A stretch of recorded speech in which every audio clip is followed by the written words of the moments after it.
Je vais être sincère avec vous. Je pense que le problème, c'est qu'on ne se rend pas compte de la taille du problème et du défi auquel on fait face. On reste bloqué. Je suis content d'entendre M. Dermine qui dit qu'on est en guerre. Mais j'ai quand même l'impression que les politiques restent dans le déni et que ce n'est pas avec les mesurettes, et je suis désolé de le dire, les mesurettes qui ont été prises aujourd'hui qu'on va résoudre le problème. Ni le problème immédiat, ni le problème structurel. Vous n'êtes pas PTB, hein, vous êtes engagé. Non, et j'espère qu'on pourra revenir sur le dessous des cartes, sur réellement, fondamentalement, qu'est-ce qui structurellement ne va pas. Mais à court terme, on est face à un risque de triple blackout.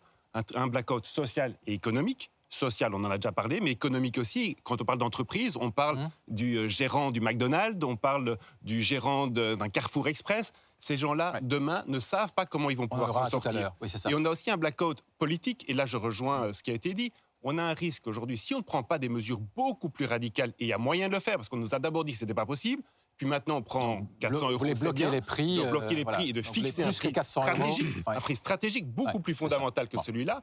On risque de pousser des extrêmes. Et enfin, on a un troisième risque de blackout, c'est le blackout simplement énergétique. Est-ce qu'il arrivera pas? Je ne sais pas, mais ce qui est sûr, c'est que s'il arrive, on va refaire une commission d'enquête pour dire qu'on ne s'est pas préparé.